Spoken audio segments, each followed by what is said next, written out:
ole chi bai vek ule he kini chu kumin huan kan sam tan le ter maya hi voin hi ni som ni pa ni April sang ni som ni pali ani a kumdanga chuan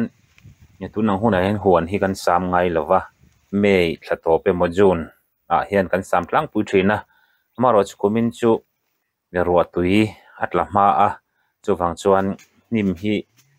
hlo a har tak tak ma in kan han sam athang chaka kan han sam tan ani a the commentary ata na ka du wang hru hrimin tiang kan on da chuak lenga ater zol pui lai deuh kha chuan kum khata voili te kan sam chuaka maro chu hei nim hi an lian tultula nim hi nem ve tultula han sam na sat chuan kan sama kum khata voili sam chang kan neya kum khata voi thum sam chang kan neya chuan kuwaron lian nan nim kan sam ta chung kan sam nem chawa tuna hi chuan laute po ol to a tikhen voina tangin asam na hi kan trana khol sam hi a that viau rolin mishing asam du to ka han sam hi kan la thlang deuh ria khol hi chuan ma ni nge in sam theila ma ni huan hi chu du thu sam ani a ate lai kha chuan khol sam tiri kan phal lo hrim athan chu khol lian dewani phe hi chuan khol vai te hi lo na a takhan akung kha vai chok pal hi a hlo omani hetiang nge hlo fatha ang rongot ati atan kha chuan anei tu nge in uluk taka kan vai the ani chuan a tha a chu thusan ni se ni ta sela mano chu tuna khi chuan an lian ve deuh to a khola han vai po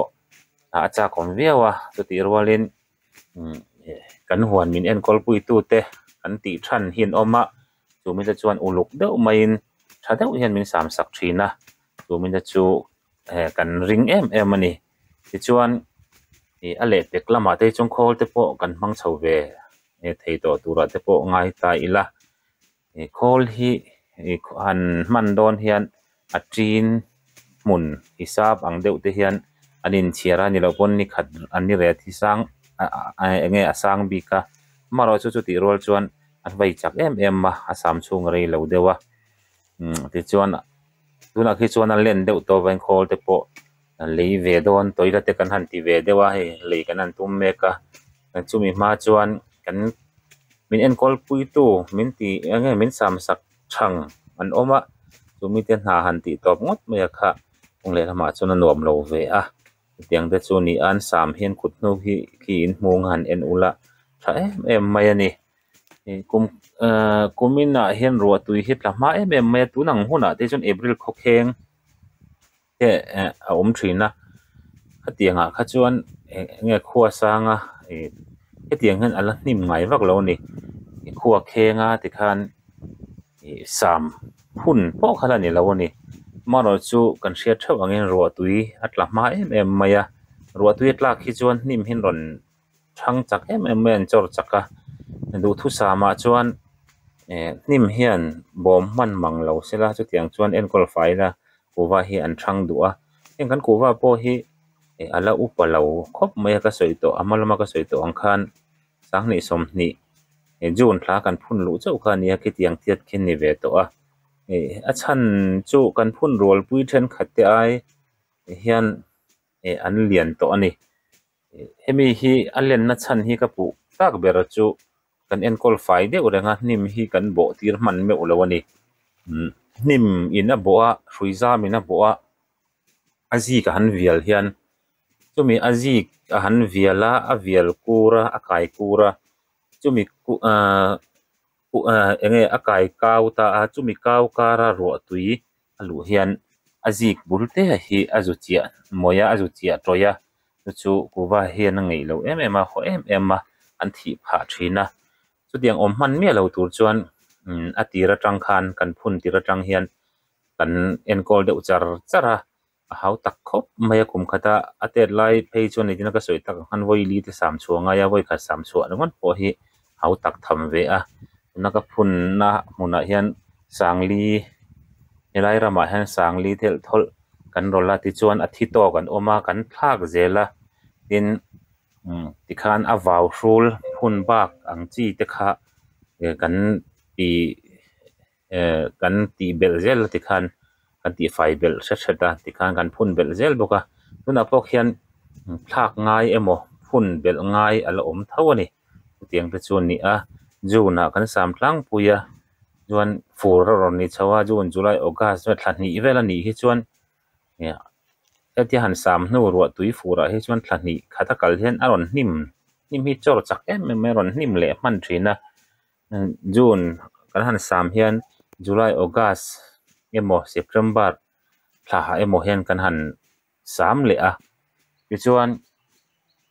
thal don hemi november thla chawa hian kan sam le boka ta chuan thala nat hi a hlo oma tin hemi thala ron ni don hi chuan kan sam hi ki tiang lu to ka fai khen kan sam du talawa tuna te khi chuan fai takani kan sam khi a lei se china kan sama thal dona hi chuan a lei hi a ro lu tuk lo nan hian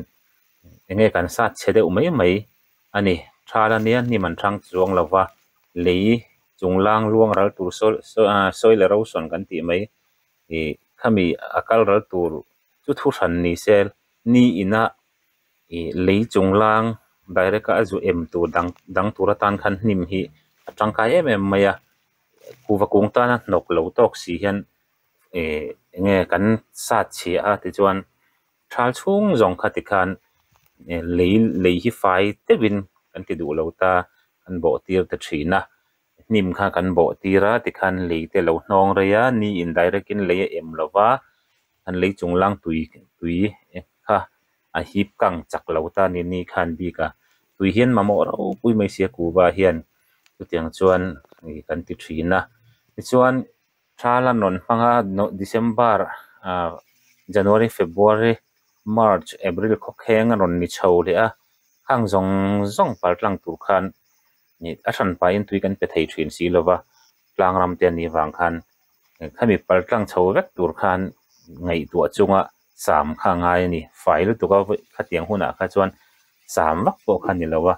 maro chu tu na chon fur kan thleng chho don tran chawa kumdang zong a in kumin phei chu ro tu yetla tama fur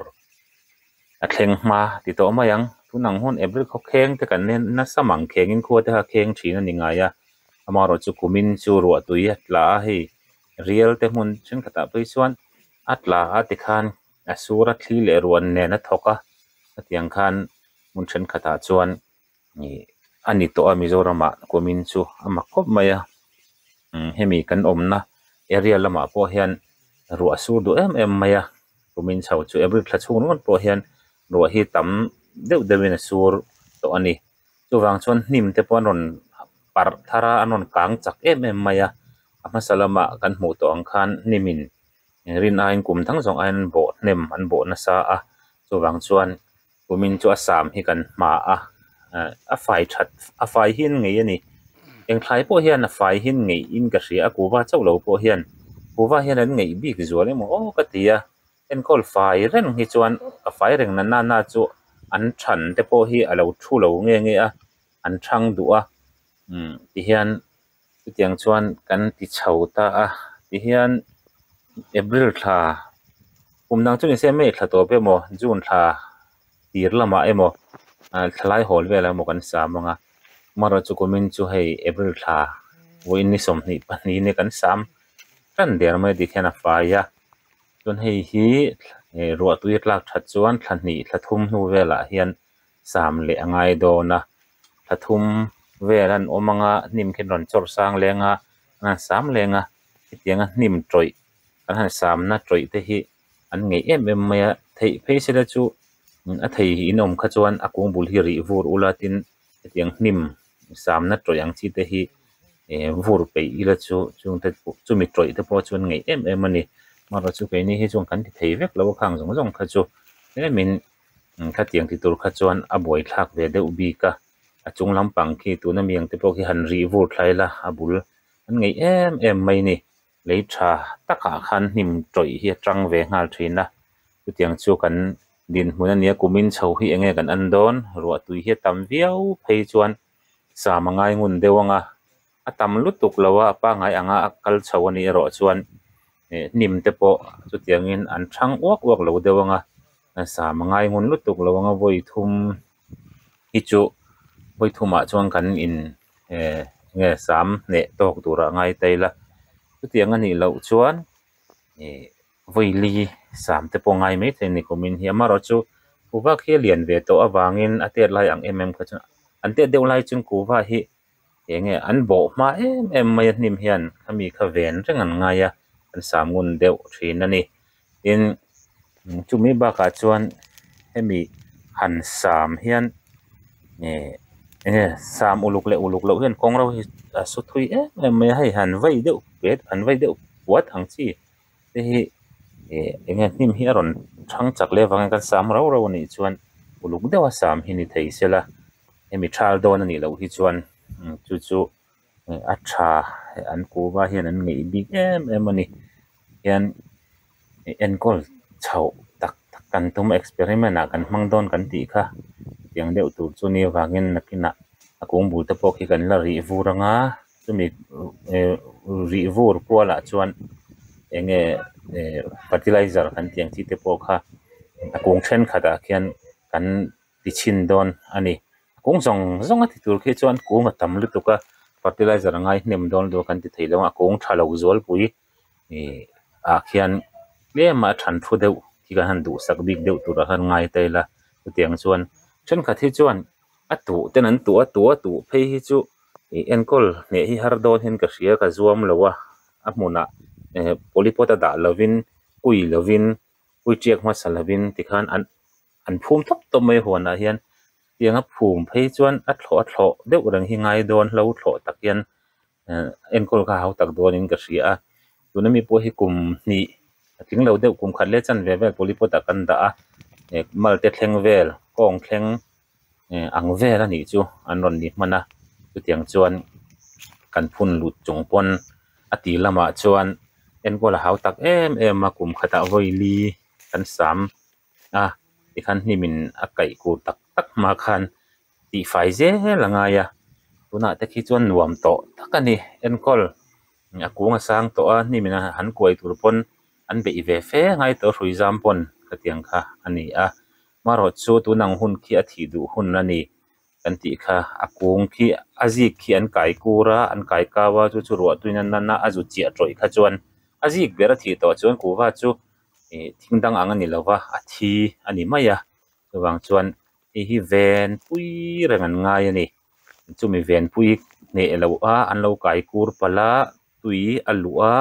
chumi tui lu ta chu aluan chhuale na mai om lo khan a in chia khan azik bul nau kha azu chia troi ta thina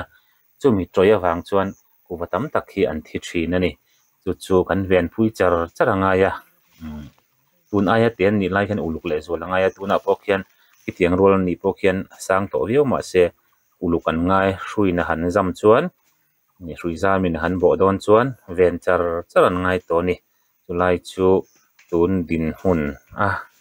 kan ron document anga nakina kan en let hunata na ka soi du chin ka soi thei chin neta sela chuan a huan dang te pok an la ron sam zelanga chuan ma kanon lala chho set don ani phoni se thlir tu te milong ei hlu sak tu te zawai chunga lom thu so ye